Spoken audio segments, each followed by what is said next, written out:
This video is powered by the pros at Pascal Air Plumbing and Electric. Arkansas owned, Arkansas operated. GoPascal.com.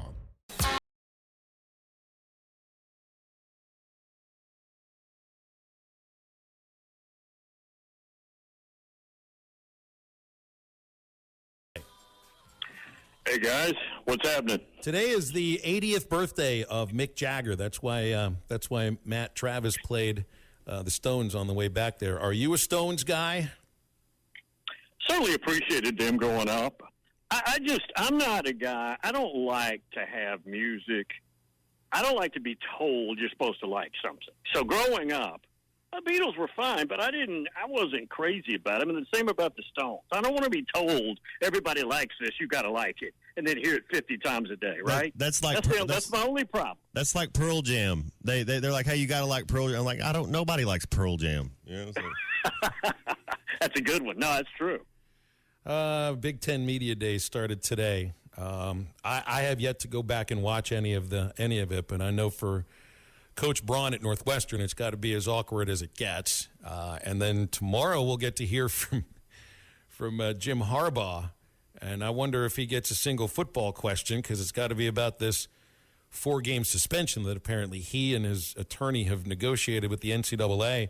Would he be suspended 4 games if it was next year's schedule? Because they're going to be 4-0 no matter what. Next year, Texas, week 2 for Michigan. The year after that, Oklahoma. And I guess I would have trouble thinking the NCAA would suspend Harbaugh for any of those games. For this year, I can see it. Yeah, I think that's probably a fair critique. Probably not. It's not going to matter. It's not going to hurt him. It's not going to hurt recruiting. It's not going to hurt him on the field. Now, Michigan, guys, other than Notre Dame, might be the most polarizing name in college football. It's debatable. Harbaugh, that name is also very polarizing.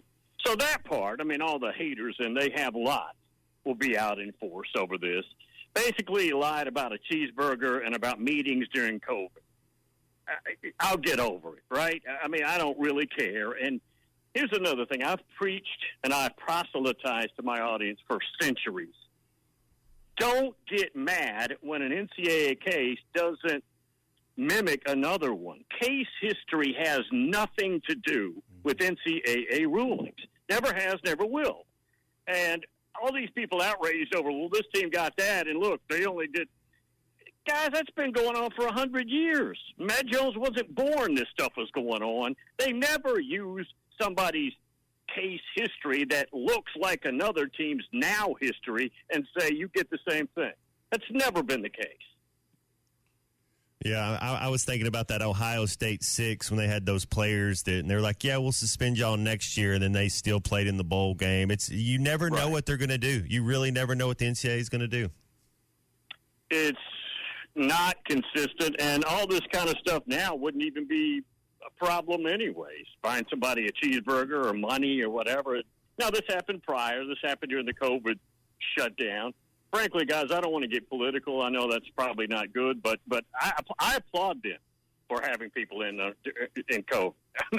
I didn't change anything in my life at all. So I'm not mad at all at them about it. And look, Harbaugh's a polarizing guy, but I'll say this. He's also one of the top 10 coaches, maybe better than that, maybe top 5 in college football. And they are going to be a very physical, tough guy football team again this year. This might be his best team. Well, I think what the NCAA has shown is that they'll penalize you for lying, and maybe that's Correct. it. You know, Tennessee's current athletic department helped out in the investigation, and all the penalties outside of the $8 million fine for the athletic department is on the previous coaching staff, on Jeremy Pruitt, 6-year show cause. And Michigan wouldn't have been penalized anything major if he'd have just been honest about this. So I think the moral of the story in this situation, don't lie, and the NCAA won't penalize you. I can see now, and I don't know Jim Harbaugh. I've interviewed him, but I could see his ego not allowing him to get bullied by the NCAA. I could see that. I absolutely can see. These guys are not going to trap me into something. I'm not going to admit to it, even if it's something petty. I'm just not going to. Can Northwestern, what's going on there? Can they win 4 games this year? Is it just too big of a distraction? You know, how is Northwestern, what are they going to do this year? If they had Coach Pat Fitzgerald back, they wouldn't win 3 games. All right? So it's going to be a catastrophe. It's going to be an absolute catastrophe. Now, guys, I haven't been watching. I think it was yesterday where the players announced they weren't going to participate, right? Mm-hmm. Mm-hmm. That's exactly right. So, and again, I've been media days. I've done so many of them. I don't watch much anymore. They're just useless information-wise. But it's going to be a catastrophe, guys. If you could have gotten the under like 3.5 wins, you'd probably be pretty happy right now with Northwestern. They're not. Would you, Bill? Would you let any of those kids transfer already? If they wanted to get in the transfer portal, or if there was a job opening, there's 4 or 5 kids that are talented enough to play, at a high level college program. Their highest ranked recruit, a 4-star linebacker, is already transferred. Okay. This last week, and I think he's going to Florida State. Now, here's what happened. The summer of the Big Ten meetings, I'm in Chicago, and I'm trying to remember the year, guys. I'm thinking it was, maybe 2012. Don't hold me to the exact year. And while we're in Chicago at the meetings, the NCAA announces what they're going to do to Penn State over the whole Sandusky thing. And what they also did, all but giving them the death penalty, but made up a rule. They literally just made up a rule and said, everybody on your roster can transfer. You don't have to have a reason. You don't have to sit out. If you transferred already in there, you can transfer, and everybody poached Penn State. Matter of fact, they had staffs camping out in Happy Valley. And they didn't really lose that many players. They lost a good running back to Southern Cal. Illinois got busted over poaching, the Illinois head coach at the time. So I've seen them do that, and I've seen that suggested. I don't think that would happen. Frankly, guys, not trying to be too rude here, but I don't know there's a whole lot you'd want to poach. Oh, it's true. It's true. I mean, they won a game last year, 1 game. So yeah. just not sure that there's too much there as far as that's concerned. Bill, I thought you'd be brought this up on your show. I was listening this morning. Luke Holman may be announcing a transfer destination soon. The pitcher for Alabama, down to maybe Tennessee and LSU. I know Arkansas was in on him, but it seems he's down to a couple of schools. And then Braden Montgomery is a big name, too, from Stanford, maybe looking at Mississippi State. Have you heard anything on these 2 guys? Holman should go down bare minimum by tomorrow. I can tell you LSU feels good. Now, we all know in that world sometimes you feel good and it doesn't work out. If you asked me and you said, I'm not giving you a choice, you have to bet, I would bet LSU. Not much for Holman. Montgomery's from Madison, Mississippi. And I know I see everybody say Palo Alto or Starkville, Bill. I mean, come on. Well, they don't understand. Mississippi State, and you guys have been there, is a fantastic baseball school. Now, they have not been very good since they won the national championship a couple of years ago. But that's home. And so if he went there, I would not be surprised at all. But there's also a possibility, it's always been a possibility, that he goes back to Stanford. That is not out of the realm of possibility. LSU is also all in the Montgomery thing. So don't be shy. Either one of those 3 guys is very viable. Bill, I saw where Justin Herbert, Kellen Moore is there, and he just re-upped to an extension. But if I gave you the choice of Justin Herbert, Lamar Jackson, or Jalen Hurts, all 3 of these guys got $50 million a year. Now they all just signed extensions. Which one of those 3 are you taking to lead your team? It's based on pure talent, Herbert. I mean, Matt, he's your size. I mean, he's 6'6", 6'7". He's got a fantastic arm. He's athletic enough to get out of trouble. So if I just went on high-end potential, to me, I would take him, I think. I think that's a guy. Kellen Moore going there, I still can't believe the Cowboys got rid of him. I don't know that Dak is good enough to win you a Super Bowl, but I think Kellen Moore is kind of one of those quarterback whisperers. I think it's a great fit for Justin Herbert. I do, too. He's impressive. I've had people tell me that they think that, and Trevor Lawrence was a generational player and had a really good year a year ago, right?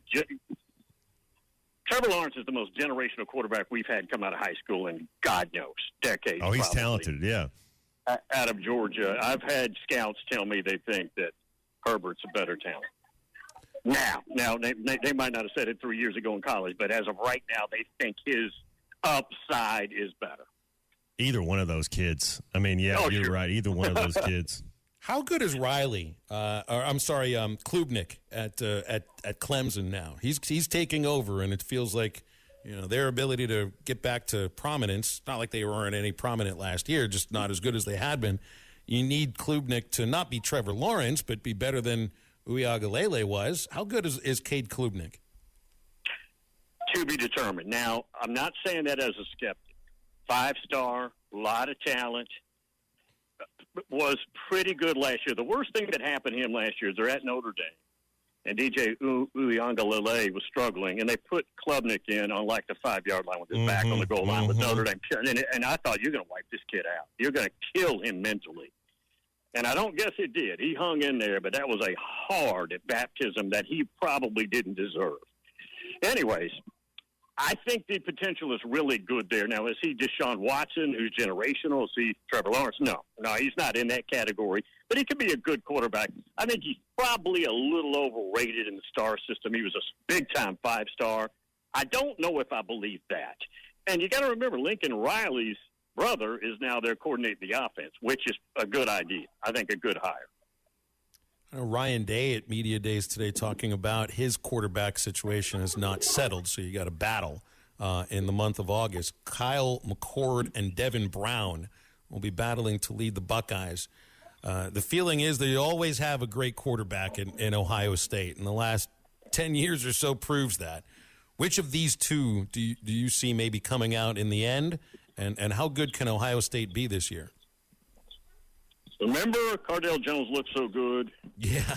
And they won the national championship, and then the next year J.T. Barrett was healthy, but they started Jones first, and then Jones didn't play well, so Barrett took the job back over. Not the same scenario here, but I could see them starting with McCord. That's Marvin Harrison Jr.'s teammate from Philadelphia back in high school a few years ago. I don't think they're going to admit that part of it as the reason why you'd make a decision. Maybe start there and then end up with Devin Brown. I could see that happening. I think McCord probably tries out first. I think the bigger debate is, does he keep it? Marvin Harrison Jr., is he the best receiver in college football this year? No question. No question. He is as you know, they don't want to take a receiver in the top 5 or top 10. I mean, you've got to be on another planet. And they're talking about him as a top 5 talent. Now, there's some good ones. Xavier Worthy at Texas, the 2 kids at Washington. I'm sure I'm skipping guys, but he's right there. He is 6'4". Every box, the proverbial box you want to check, length, catch radius, high point the ball, speed, separation, size. He's got every one of those things. And a very famous last name that helps him, right? Well, we had to play the Colts when his daddy was playing, and I'm telling you, Marvin Harrison could run this little hesitation 6-yard dig and get open whenever he wanted to. He was a maniac out there. I'm sure that was something to watch. And this kid's, I don't know if he's dead, but this kid's 6'4". Yeah, Marvin's a little smaller. Yeah, he had Reggie Wayne on the other side, which helps a little bit. Yep. BetOnline is your #1 source for all your betting needs. Get the latest odds, lines, and matchup reports for baseball, boxing, golf, and more. BetOnline continues to be the fastest and easiest way to place your wagers, including live betting and your favorite casino and card games available to play right from your phone. Head to the website or use your mobile device to sign up today and get in on the action. Remember to use our promo code BELIEVE, that's BLEAV, for your 50% welcome bonus on your first deposit. Bet online, where the game starts.